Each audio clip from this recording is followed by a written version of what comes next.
Hello दोस्तों, welcome to financial tips. आज के अपने इस वीडियो में हम लोग डिस्कस करने वाले हैं कैसे आप इंडेक्स का या किसी पर्टिकुलर स्टॉक का वो अपने टॉप पे है या बॉटम पे, कैसे आप डिसाइड करेंगे। ठीक है ना, उसके बारे में आज हम लोग कुछ कैलकुलेशंस करके देखेंगे, एसआरटी के बारे में जानेंगे।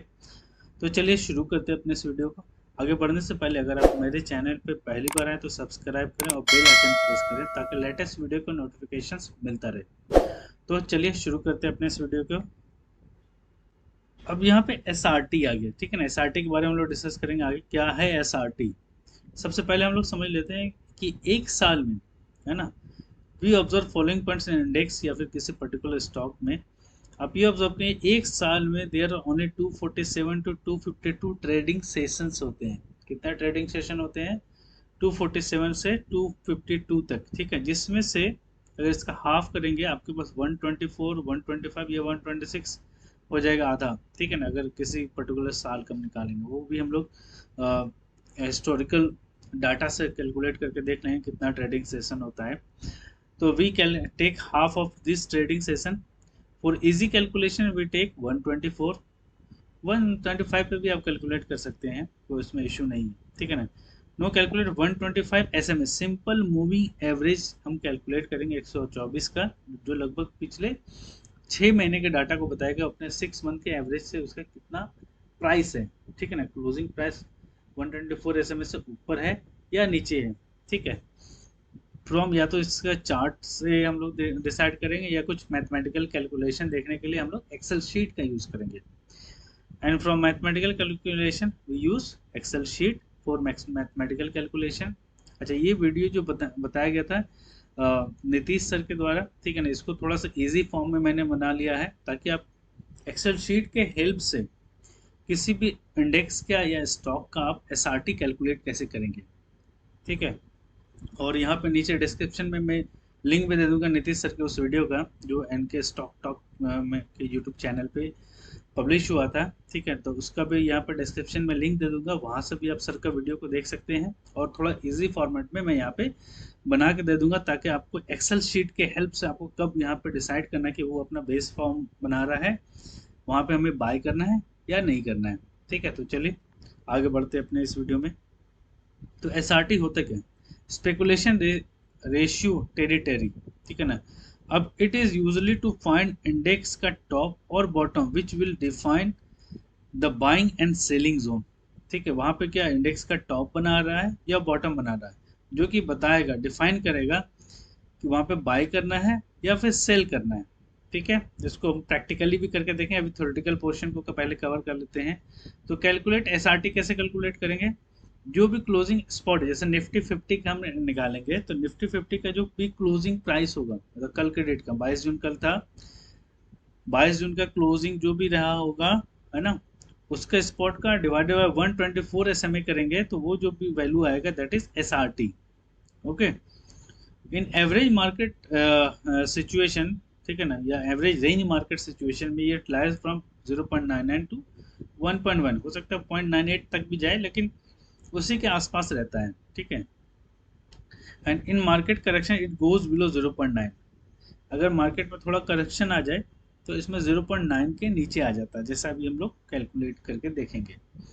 ओके, इट वेरीज कहाँ से? 0.6 जो कि मैक्सिमम फियर लेवल है, जो कि आपका 0.6 या 0.7 से नीचे, 0.6 से 0.7 के आसपास कब बनता है, मतलब कि डिकेड में बनता है। जैसे 2008 में मार्केट में करेक्शन आया था, फिर 2020 में कोविड के दौरान हम लोगों ने देखा था, तो 2008 में 0.6 के आसपास आया था एंड 2020 में 0.65 का लेवल इसने टच किया था। मतलब ये डिकेड्स में मिलेगा आपको, ऐसा नहीं कि हर एक साल मिले, ठीक है।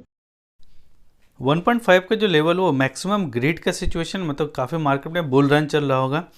इंडेक्स में ये पॉसिबल नहीं, पर्टिकुलर स्टॉक्स में ये पॉसिबल है। पर्टिकुलर स्टॉक्स में आपको ये देखने को भी मिल जाएगा, लाइक रिलायंस इंडस्ट्रीज हम लोग डिस्कस करेंगे। और 0.9 का जो के नीचे का जो लेवल है वो 13 मंथ्स के आसपास यहाँ पे रिपीट करता है, तो 13 मंथ का टाइम फ्रेम में ये ध्यान हम लोग रखना है। देख लेते हैं इन चार्ट में टेक डेली टाइम फ्रेम। अच्छा, चार्ट में जो लेंगे वो डेली टाइम फ्रेम लेंगे, जैसे निफ्टी 50 के यहाँ पे चार्ट लिया है मैंने, ठीक है। इसको हम लोग यहाँ पे देख लेते हैं, ये काइट जीरोदा पे है। तो जब भी ये 124 है एसएमए का यहाँ पे चार्ट है, ठीक है, जब भी ये नीचे आएगा तभी तो ये 1 से नीचे आ जाएगा, ठीक है ना। एसआरटी जो वैल्यू है, कैलकुलेशन है, वो 1 से नीचे आ जाएगा। वहां पे हम लोग कैलकुलेट करके देखेंगे कि एक्चुअली वहां पे हमें एंट्री बनाना है या नहीं बनाना है। चलिए, निफ्टी 50 का मैंने यहाँ पे चार्ट ओपन कर लिया है, ठीक है। तो यहाँ पे देखेंगे हम लोग, जैसे 124 सिंपल मूविंग एवरेज, स्टडी में जाएंगे, ठीक है। स्टडी में गए और इसको भी हटा दीजिए।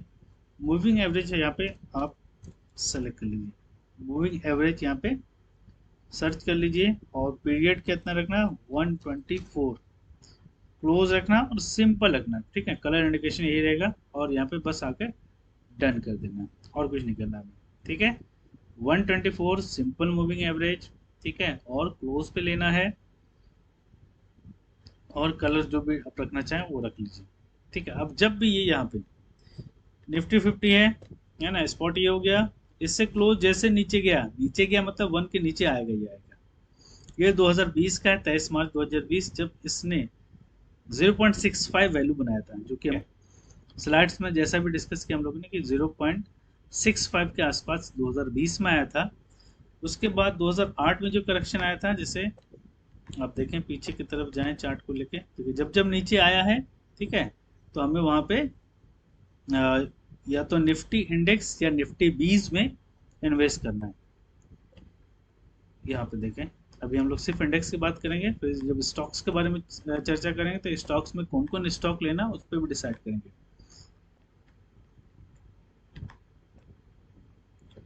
2008 के आसपास है,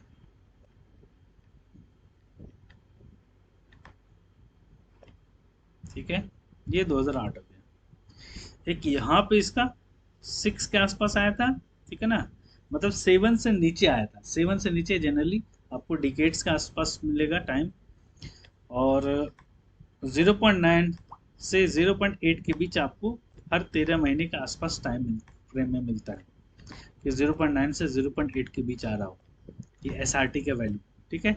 तो यहाँ पे हम क्या करेंगे, इस टाइम फ्रेम में कितना पैसा लगाना है हमें, इसके बारे में पहले डिस्कस कर लेते हैं, ठीक है ना। यहाँ पे आ गए, तब कितना पैसा लगाना और किस में लगाना है, इंडेक्स में लगाना या स्टॉक्स में लगाना, ठीक है। तो यहाँ पे हम लोग समझ लेते हैं पहले।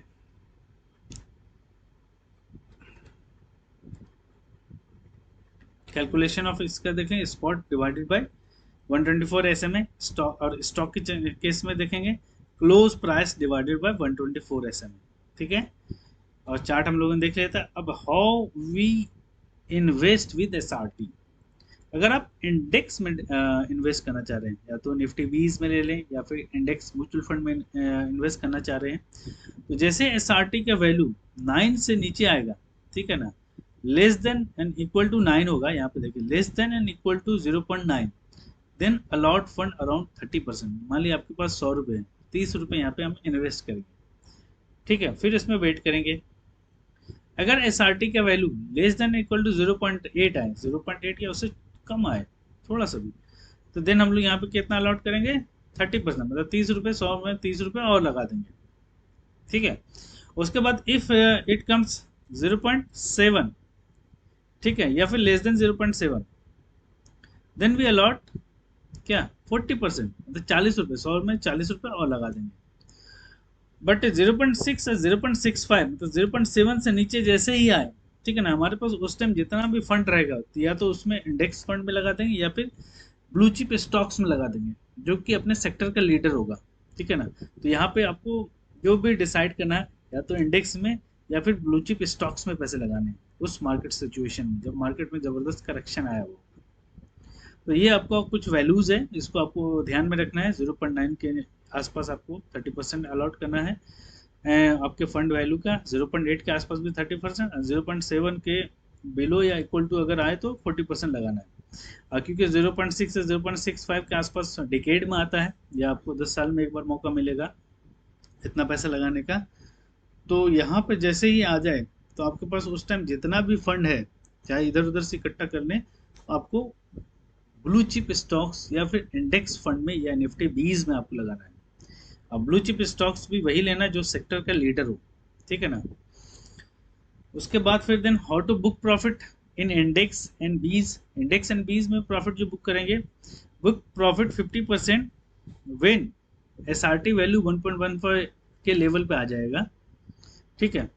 And it touches 1.2 level, book remaining profit, जो भी बचा 50% है उसमें 1.2 का लेवल जैसे ही अचीव कर ले या फिर इससे थोड़ा एबव चला जाए तो वहाँ पर रिमेनिंग प्रॉफिट बुक कर लेंगे। इफ इट इज गोज, मतलब कि हमको मान लीजिए 50% प्रॉफिट बुक कर लिया, 1.15 के ऊपर जाने के बाद ये फिर धीरे से नेक्स्ट डे के बाद नेक्स्ट ट्रेडिंग सेशन से नीचे आने लगा, तो जैसे ही 1.14 का लेवल तोड़ के नीचे आने लगे तो हम वहाँ पे जो भी हमारे पास होल्डिंग है उससे एग्जिट कर जाएंगे in case of index and बीज।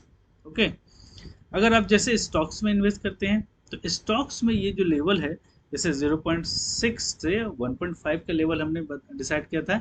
0.6 इज मोस्ट फियर, मैं तो मैक्सिमम फियर लेवल है, एंड 1.5 मैक्सिमम ग्रिड लेवल है, ठीक है। तो जैसे 1.2 स्टॉक्स के केस में एसआरटी लेवल अगर 1.2 आएगा, ठीक है ना, हमें 0.9 पे इन्वेस्ट करना था, 0.8 पे इन्वेस्ट करना था, ठीक है। और जैसे ही 1.2 लेवल पे आएगा तो 50% प्रॉफिट बुक करेंगे और 50% पे राइड करेंगे। अगर ये गोज जाता है 1.4 या 1.5 के लेवल के बीच, है ना, 1.4 से एबव जहाँ भी जाता है वहाँ पे हमको रिमेनिंग प्रॉफिट जो भी वो बन रहा है उसमें हम बुक कर लेंगे। अगर हमारा जो लेवल है वो अगर मान लीजिए 1.2 से ऊपर नहीं जाके और नीचे आना शुरू कर जाए, ठीक है, नीचे गिरना शुरू कर जाए स्टॉक, तो हम लोग वहाँ पे रिमेनिंग प्रॉफिट जो मतलब जो भी बचा था रिमेनिंग होल्डिंग उसको उससे एग्जिट कर जाएंगे। तो ये स्ट्रेटजी है इन केस ऑफ निफ्टी बीज and index and in terms of stocks, ठीक है ना। अब एक्सेल शीट में एसआरटी कैसे कैलकुलेट करेंगे आगे हम लोग देख लेते हैं। सबसे पहले हम लोग रिलायंस इंडस्ट्रीज़ का चार्ट ओपन कर लेते हैं।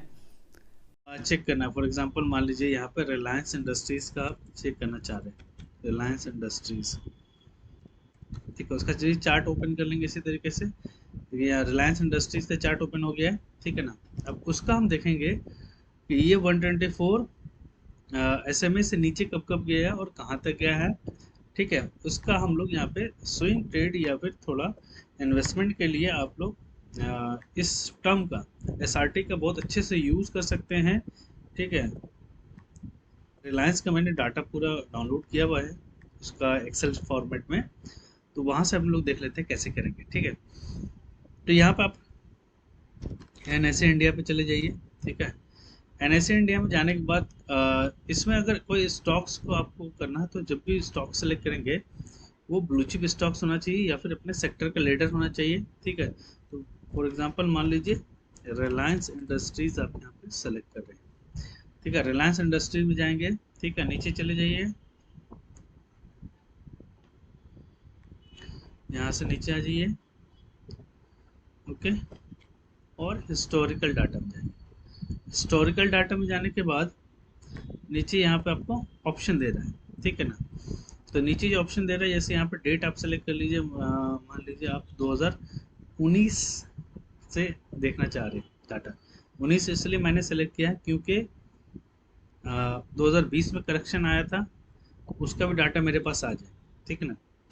और यहाँ पे मैक्सिमम 2 साल का आप सेलेक्ट कर सकते हैं, तो पहले 2 साल का हम कर लेंगे, फिर अगला लास्ट जो बच जाएगा वो हम लोग नेक्स्ट करेंगे। तो 2021 तक का, जून तक का, है ना, 30 जून तक का डाटा को फिल्टर कर लीजिए, ठीक है। उसका डाउनलोड इन CSV मतलब एक्सेल शीट में आपका डाउनलोड हो जाएगा, डाउनलोड कर लीजिए, ठीक है। यहाँ पे देखिए डाउनलोड हो गया है, इसको ओपन करेंगे। अब यहाँ पे हमको जो डेट चाहिए, है ना, वो ओल्डेस्ट फॉर्मेट में चाहिए, मतलब पुराना वाला डाटा मेरे पास पहले आना चाहिए और नया वाला जो भी लेटेस्ट डेट आ रहा है वो नीचे आना चाहिए, ठीक है। तो हम क्या करेंगे, यहाँ पे फिल्टर लगा देंगे। तो फिल्टर लगाने के लिए डाटा को सेलेक्ट, डेट को सेलेक्ट कर लेते हैं। उसके बाद यहाँ पे शॉर्ट एंड फिल्टर का ऑप्शन आ रहा है। अब यहाँ पे क्या करेंगे, सिर्फ देखिए शॉर्ट ओल्डेस्ट टू न्यूएस्ट, जो पुराना है वो सबसे ऊपर आएगा, नीचे और नया वाला नीचे आ जाएगा। तो इसको सिर्फ ऐसे सेलेक्ट कर देंगे और यहाँ पे शॉर्ट कर देंगे, ठीक है। तो यहाँ पे आ गया, देखिए 1 जुलाई 2019 का सबसे पहले आ गया। अब यहाँ पे हमारे पास 2020 तक का 2021 2 साल का डाटा अवेलेबल है, ठीक है।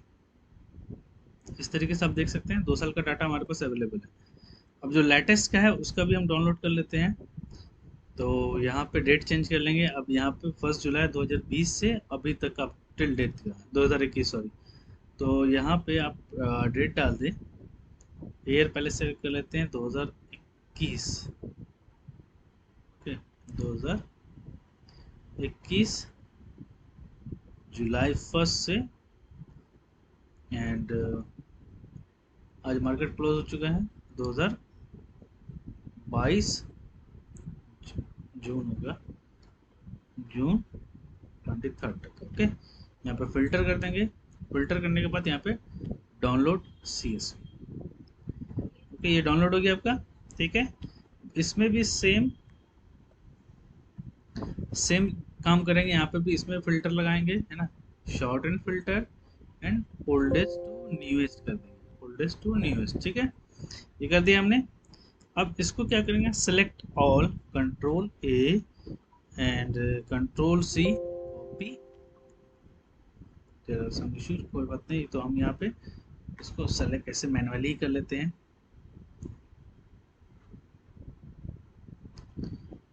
सेलेक्ट ऑल, ठीक है, यहाँ पे सेलेक्ट कर लिया। इसको कंट्रोल C कॉपी कर लेंगे, कॉपी कर लिया। और उस वाले पहले वाले जो एक्सेल जहाँ पे डाउनलोड किया था वहाँ पे आके पेस्ट कर देंगे। तो यहाँ पे control V, sorry control V, multiple sections में काम नहीं कर रहा है।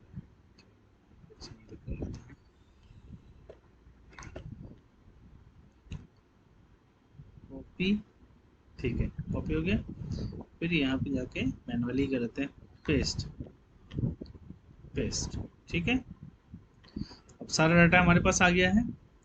पिछले 3 साल का रिलायंस इंडस्ट्रीज का पूरा डाटा अवेलेबल है। ओके, अब यहाँ पे हम क्या करेंगे, जो उसमें बेकार कॉलम्स है उसको हटा दें, जो अभी हमको यूज़ नहीं होना है। तो यहाँ पे इसे डिलीट कीजिए, वॉल्यूम को डिलीट कीजिए, वैल्यू को डिलीट करेंगे, देन वॉल्यूम को डिलीट करेंगे। ओके, 52 भी हाई एंड लो हमें नहीं चाहिए अभी, इसे भी डिलीट कर दीजिए, इसे भी डिलीट कर दीजिए। वीवैप भी नहीं चाहिए, वीवैप भी डिलीट कर दीजिए। और क्लोज बस चाहिए, क्लोज रहने दीजिए। और ओपन, हाई, लो, प्रीवियस क्लोज, प्रीवियस क्लोज भी रहने दीजिए। ठीक है, अब यहाँ पे हम क्या करेंगे, 124 SMA, इसको थोड़ा ध्यान से देखिएगा। 124 SMA कैलकुलेट करेंगे, दूसरा SRT कैलकुलेट करेंगे। ठीक है, तो यहाँ पे सेकंड कॉलम से हम शुरू करेंगे यहाँ पे, क्योंकि हमारे पास 1 जुलाई से डाटा अवेलेबल है, वो सेकंड कॉलम से अवेलेबल है। जी, सीधे यहाँ पे 125 नंबर सीरियल नंबर पे आ जाएंगे। तो यहाँ पे हम फॉर्मूला लगा देंगे, is equal to sum of G2 to G125। ठीक है, 125 तक ले लेंगे और ब्रैकेट क्लोज करके यहाँ पे एंटर दबा देंगे, जो कि सम बताएगा G2 to G125 and divided by 124 करेंगे, है ना, 124 करेंगे यहाँ से। इस तरीके से आपका 124 SMA कैलकुलेट हो गया। अब इस वैल्यू को, जो फॉर्मूला यहाँ पे हमने लगाया, उसको ड्रैग करके नीचे की तरफ ले जाएंगे ताकि हर एक डाटा में 124 SMA कैलकुलेट हो जाए।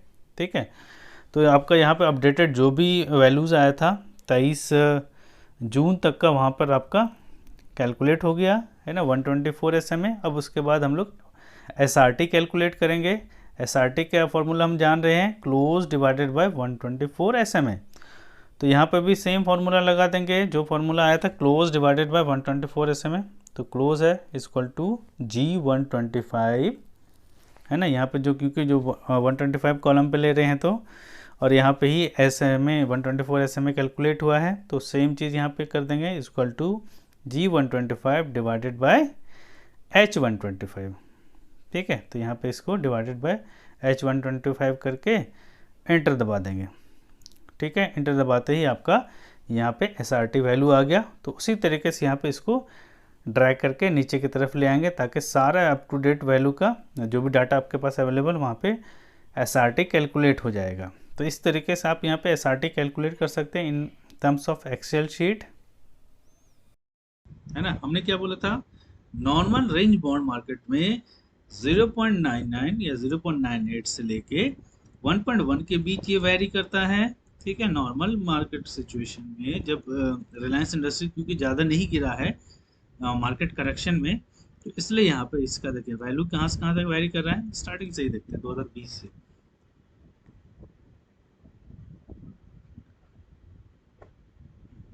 1.1, 1.12, 1.12, 1.01 है ना, 1.1, 1.1, 1.13, 1.09। ठीक है, ये नॉर्मल मार्केट सिचुएशन है।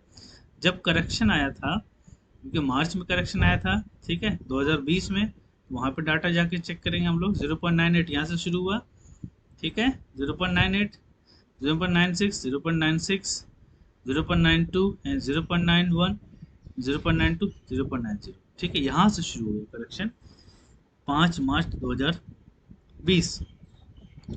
ठीक है, ये अपने नॉर्मल रेंज बाउंड से नीचे आ गया, 0.9 तक आ गया। 0.9 में क्या बताया था आपका 30% ऐसे डालना है। ठीक है, लेकिन क्योंकि करेक्शन चल रहा है मार्केट में, तो आपको थोड़ा वेट भी करना है। अगर नॉर्मल मार्केट सिचुएशन रहता है तो वहाँ पे इसलिए आप कर सकते थे।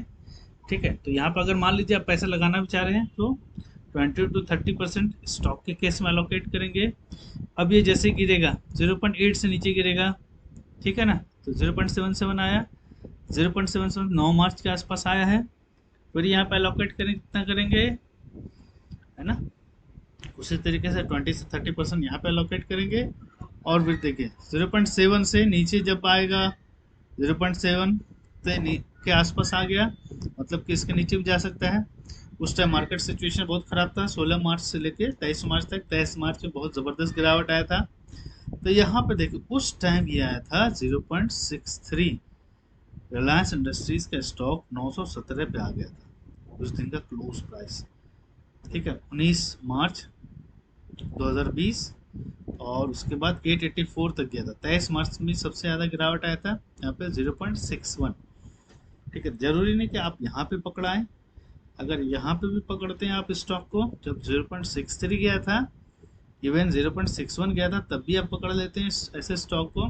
ठीक है, और वहाँ पे बाय करना था। जरूरी नहीं कि आप उस दिन एक्चुअली मार्केट में काफ़ी ज़्यादा करेक्शन चल रहा है और हम लोगों को लगता है कि और कितना गिरावट होगा। हमें क्या करना है, इस डाटा को लेना है, एसआरटी को, क्योंकि ये डिकेड्स में आता है। 0.62 या फिर 0.61 के आसपास डिकेड में आता है। ठीक है, ब्लू चिप स्टॉक्स में तो काफ़ी कम आपको रेयर मिलेगा। इंडेक्स केस में ये रेयर डिकेड में आएगा ऐसा सिचुएशन। ठीक है, तो कुछ जो ब्लू चिप स्टॉक्स है उसी पे ये वाला फॉर्मूला अप्लाई करेंगे। तो यहाँ के आसपास अगर आप इन्वेस्ट करते हैं 917, फिर 1000 गया, फिर नीचे गिरा, है ना, 900 के आसपास आप यहाँ पे एंट्री बनाते और फिर यहाँ पे वेट करते। उसके बाद देखिए बस ले करके बैठ जाना था। और यहाँ पे उसके बाद देखिए ये बढ़ता गया रहा, 75, 74, है ना, इस तरीके से बढ़ता जाएगा। ओके, यहाँ पे इस तरीके से आप यहाँ पे देख सकते हैं 1.01, 1.4। एंड स्टॉक की कैसे मैंने क्या बताया था, 1.2 जैसे जाए तो वहाँ पे आपको 50% प्रॉफिट बुक करना है। 1.2 का हम वेट करेंगे इन स्टॉक केस। यहाँ पे देखिए 1.25 आ गया। ठीक है, तो आपने जितना भी पैसा लगाया था 900 के आसपास आपने लगाया, इवन 1000 के आसपास भी लगाया था, तो आप यहाँ पे 1759 पे, ठीक है, मोर देन 50% यहाँ पे आपका प्रॉफिट हो चुका है। तो यहाँ पे आपको 50% प्रॉफिट को बुक करना है और बाकी देन 50% प्रॉफिट को राइड करना है। अब ये राइड कब तक करना है, अगर ये बढ़ रहा है तो, जैसे 1.24 गया, 1.22 गया, ठीक है, 1.2 से नीचे नहीं आना चाहिए। 1.23 गया, ठीक है, एंड 20 गया, फिर उसके बाद 1.3 भी गया था। ठीक है, तो यहाँ पे जैसे लगे कि ये नीचे जा रहा है तो वहाँ पे आपको निकल जाना है। अगर आपको लग रहा है कि मार्केट सिचुएशन बहुत ही ज़बरदस्त बन गया है और यहाँ पे हम वेट कर सकते हैं, ठीक है ना, और स्टॉक सिलेक्शन आपका ज़बरदस्त है, तो यहाँ पे आप वेट कर सकते हैं। लेकिन जैसे 1.45 या 1.5 के आसपास जाए वहाँ पे आपको एग्जिट कर जाना है। ठीक है, 1.47 गया, 2177, हम यहाँ से एग्जिट कर जाएंगे। फिर दोबारा हम वेट करेंगे 0.9 के आने का। ठीक है, तो स्टॉक के केस में ये 1.47 या 1.5 पॉसिबल है। बट इंडेक्स के केस में नहीं आता, उसको भी हम लोग देख लेते हैं। तो इस शीट को आप खुद से भी बना सकते हैं, बहुत ही ज़्यादा टफ नहीं है। बस हमने क्या करना है, हिस्टोरिकल प्राइस से जाकर के डाउनलोड करना है हिस्टोरिकल प्राइस को किसी भी पर्टिकुलर स्टॉक का। और स्टॉक्स में अगर आपको जब भी लेना है वो ब्लू चिप स्टॉक होना चाहिए जो सेक्टर का लीडर हो, जैसे हमने रिलायंस इंडस्ट्रीज़ का लिया। इसी तरीके से आप देखें, जैसे मान लीजिए अभी जो इसमें गिरावट चली, इसको क्लोज कर लेते हैं अकाउंट से। ठीक है, मैंने यहाँ पे डाउनलोड कर रखा है, ठीक है ना, 124 SMA करके शीट ही बना रखा है। तो इसमें देखें रिलायंस का लिया है मैंने, TCS का लिया और निफ्टी 50 का लिया। तो पहले TCS का देख लेते हैं। TCS क्योंकि आईटी सेक्टर में काफ़ी ज़्यादा गिरावट चल रहा है, तो इसमें अभी हम लोग देख लेते हैं 124 SMA एंड SRT। ठीक है, तो इसका अभी अगर आप देखें 0.89 के आसपास चल रहा है। मतलब यहाँ पे आपको 20 to 30% अपने अमाउंट का, मतलब जो भी आपके पास कैपिटल हो, वो यहाँ पे आप लगा सकते हैं। ठीक है, 0.9 के नीचे आ गया। ये 22 जून का है, कल का ये शीट बना हुआ, कल मैंने बना लिया था। तो ये कल का ये अपडेटेड शीट है, वहाँ पे आप जाके देख सकते हैं। ठीक है, और 23 तारीख हम यहाँ पे एक दिन का डाटा यहाँ पे डाल देंगे। तो इसी तरीके से आप किसी भी स्टॉक का यहाँ पे इस तरीके से SRT कैलकुलेट कर सकते हैं with the help of Excel sheet. ठीक है, अब अगर हम निफ्टी 50 की बात करें, निफ्टी 50 का भी अब देखें यहाँ पे डाउनलोड किए हुए हैं 124 SMA का। ये पिछले 5 साल का लिया, देखिए जनवरी 2018 शुरू किया था। और फॉर्मूला कैलकुलेट करने के लिए यहाँ पे मैंने नीचे आप देखें इस तरीके से यहाँ पे लिया था। ठीक है, तो यहाँ से सीधे मार्च 2020 के आसपास आया था, जहाँ पे 23 मार्च 2020 में मार्केट में बहुत ज़बरदस्त गिरावट आया था, जहाँ पे SRT का जो वैल्यू 0.65 के आसपास आया था। तो वो पहले चेक कर लेते हैं हम लोग। तो यहाँ से आप देखें मार्च 2020 के आसपास आ जाते हैं, ठीक है ना, और 23 मार्च 2020 में 0.65 के आसपास आ गया था इंडेक्स का SRT है निफ्टी 50 का। तो यहाँ पे हम कह सकते हैं कि यहाँ पे इसने अपना बॉटम बना लिया था। ठीक है, बॉटम बनाने के बाद आप देखें ये ऊपर आता गया 0.7, 0.8, इस तरीके से ये बढ़ता गया है। ठीक है, जैसे जैसे मार्केट में नॉर्मल सिचुएशन आता गया, इवन बुल मार्केट भी आ गया था, तो यहाँ पे इसने 1.1, 1.2 के आसपास भी, 1.15 के आसपास भी चला गया था। तो इस तरीके से आप देख सकते हैं कि आप बस थोड़ा आपको वेट एंड पेशेंस रखना पड़ेगा और सही टाइम फ्रेम के आने का वेट करना पड़ेगा। ठीक है, उस सिचुएशन में आपको लमसम अमाउंट डालना है। ठीक है, या तो इंडेक्स में डाल दें या ETF 20 में डाल दें, या फिर निफ्टी के कुछ ब्लू चिप स्टॉक तक निफ्टी 50 के कुछ सेलेक्टेड स्टॉक्स में डाल दें। तो इस तरीके से with the help of Excel sheet आप इजीली SRT वैल्यू कैलकुलेट कर सकते हैं और मार्केट का बॉटम एंड टॉप कैलकुलेट कर सकते हैं विद टर्म्स ऑफ SRT। ठीक है, तो चलिए आज के लिए इतना है, मिलते हैं अपने नेक्स्ट वीडियो में। Thanks for watching financial tips. Video पसंद आए तो लाइक करें, सब्सक्राइब करें और ज़्यादा से ज़्यादा अपने दोस्तों के बीच शेयर करें।